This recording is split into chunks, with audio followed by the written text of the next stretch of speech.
మీ business ఏదైనా మీ ఊర్లో promotion చేయాలంటే అది సుమన్ టీవీతోనే సాధ్యం. ఇప్పుడే సంప్రదించండి. అవునమ్మా అంతే మాట నాకు నాకంటే ఎట్లాగది నా మన్మరాళ్ళ హుషారమ్మా 5వ తరగతి పాస్ అయింది మసీసు నీగా లై హుషారు వచ్చి తినే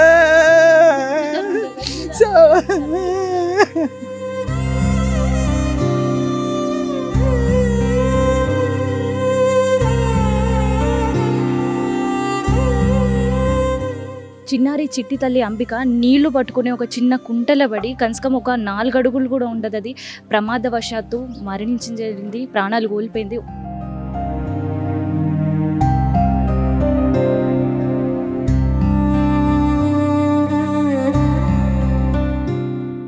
ఒక్కసారి వాళ్ళ ఇంటి దగ్గర చూస్తే చివరి చూపు కోసం అందరూ కూడా ఎదురు చూస్తున్నారు. ఎందుకంటే ఆ చిన్నారి చిట్టి తల్లి ఇక్కడ ఉండే కేవలం ఈ ఒక్క ఇంట్లో మాత్రమే దుఃఖం కాదు, ఈ బస్తీ అంతా కూడా తన గురించి ఎదురు చూస్తున్న పరిస్థితి. ఎందుకంటే చాలా యాక్టివ్గా ఉండేది, అందరినీ కలుపుకొని పోయేది, ప్రతి ఒక్కరిని నవ్వించేది, ప్రతి ఒక్కరి ఇంటికి వెళ్ళి పలకరించిపోయేది, అంతా అందరితో అంత మంచిగా ఉండేది. కానీ ఇవాళ తను మనతో లేదు.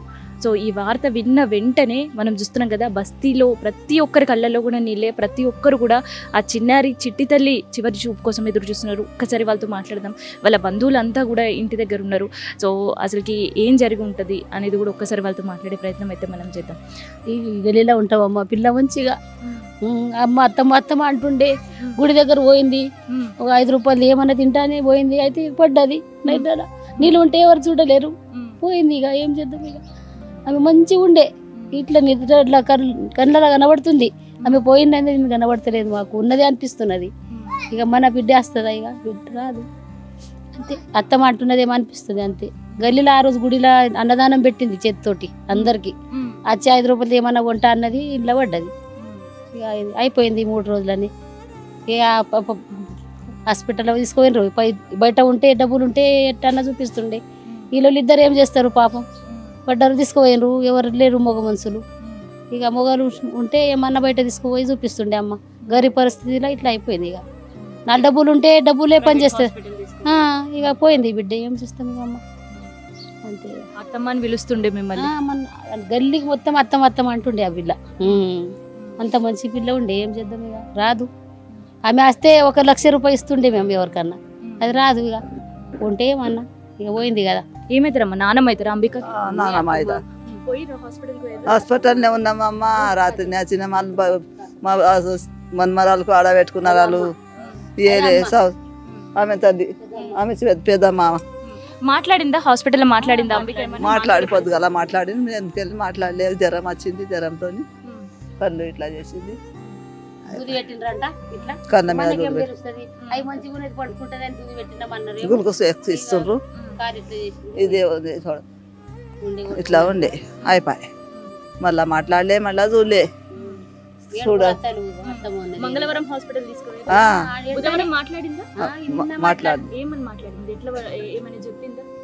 ఏం చెప్పలే మాయ అన్నది, మాయ అన్నది. ఇగో ఈమెకు అయ్యి అన్నది, ఆమె అమ్మమ్మ. ఇది నానమ్మ, ఇది అత్తమ్మ. చివరి మాటిగా అయ్యే. అవునమ్మా అంతే మాట నాకు నాకంటే ఎట్లాగది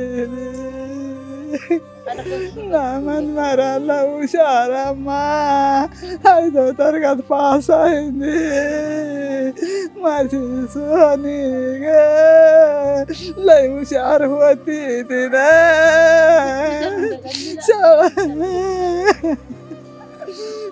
माझं वासरू 12 वर्षाचं होत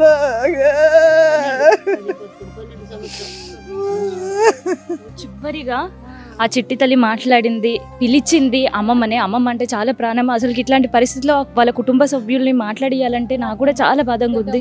సో ఏమని పిలిచింది అమ్మలా?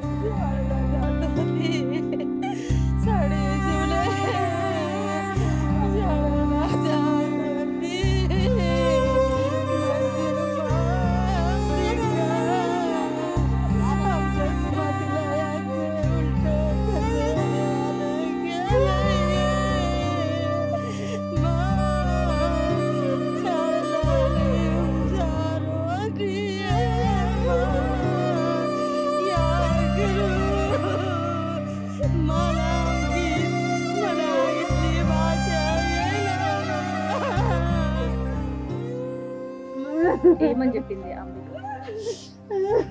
అత్తమ్మ అత్తమ్మ అని. పట్టు చీర కుట్టమన్నదా? అమ్మమ్మ ఏమని అడిగిందంటే అమ్మమ్మకి అడిగింది, అమ్మమ్మ నాకు పట్టు చీర కుట్టు, నేను కట్టుకుంటా, స్కూల్ సెలవులు అయినాక మేము మహారాష్ట్ర అష్టమమ్మ, అమ్మమ్మ నాకు ఇది కావాలని అడిగింది అంతే. అయిపోయింది ఇక ఆమెది. ఎవరికి కుట్టిపియాలి ఇక చీర, ఎవరికి కుట్టిపియాలా, ఏం రైకి ఎవరికి కుట్టిపియాలా, అది ఏడుస్తుంది మా మాటలు ఆమె. ఏమైనా అయితే ఇక అమ్మమ్మకి ఎంత ఇది అయిపోతుంది, పిల్లల గురించి బిడ్డల విలువ ఉంటది కదా. మొత్తానికి అంబిక కుటుంబీకులు అండ్ వాళ్ళ అమ్మమ్మ నాన్నమ్మతో మాట్లాడితే అసలు కళ్ళలో నీలాగని పరిస్థితి ఎవరికైనా కూడా. ఎందుకంటే చిన్న చిట్టి తల్లి, దాదాపు 13 సంవత్సరాలు మాత్రమే ఉండే చిన్న పాప అంటే మనకి అల్లారు ముద్దుగా పెంచుకుంటాం, వాళ్ళకి రకరకాల బట్టలు వేసుకొని అల్లారు ముద్దుగాతో పాటు వాళ్ళతో ఎంతో ఆప్యాయంగా ఉంటాం. సో అట్లాంటిది అమ్మమ్మని ఈసారి సెలవులకు నేను వస్తాను, నాకు పట్టు లంగా కుట్టియాలి అని చెప్పి అమ్మతో గారబ్ చేసి మరి అడిగిన పరిస్థితి. కానీ ఈరోజు అమ్మమ్మ కళ్ళలో మనం నీళ్లు చూస్తున్నాం. ఆ చిట్టి తల్లి లేదు, నేను ఎవరికి కుట్టియాలి అనే ఒక ఆవేదన కూడా కుటుంబీకులలో చూస్తున్నాం. సో ప్రమాదం జరిగింది, ప్రాణాలు కోల్పోయింది. సో ప్రాణాలతో ఉండాలని దాదాపు 3 రోజులు కూడా పోరాటం చేసింది ఆ చిట్టి తల్లి. అయితే ఒకవైపు వీళ్ళు ఏమంటున్నారు ఏంటంటే, డబ్బులు ఉంటే మాత్రం ప్రైవేట్ హాస్పిటల్ వెళ్ళి ఒక మంచి ట్రీట్మెంట్ అయినా చేయించేవాళ్ళం, వాళ్ళ పాపం మాకు దక్కేది. కానీ డబ్బు లేని పరిస్థితి, ఒక పేదరికంతో కూడా అమ్మాయిని ఇవాళ మనం ప్రాణాలు కోల్పోతున్నా చూసినాం తప్ప ఏమి చేయలేని పరిస్థితి. కానీ ఆ చిట్టి తల్లి మళ్ళీ వెనక్కి తిరిగి వస్తే బాగుండు, ఆ చిట్టి తల్లి లేదు అని మాకు అసలుకి కూడా జీర్ణించుకోలేకపోతున్నాం అంటున్నారు వాళ్ళ కుటుంబీకులు కావచ్చు, ఇక్కడ గల్లీలో ఉండేవాళ్ళు, బస్తీలో ఉండేవాళ్ళు, వాళ్ళ బంధుమిత్రులందరూ కూడా ఇది పరిస్థితి. సో అంబిక ఇంటి దగ్గర ఉండే సిచ్యువేషన్ ఇది. కెమెరా పర్సన్ శివతో నేను మీ కావ్య, సుమన్ టీవీ, నిజామాబాద్ నుండి.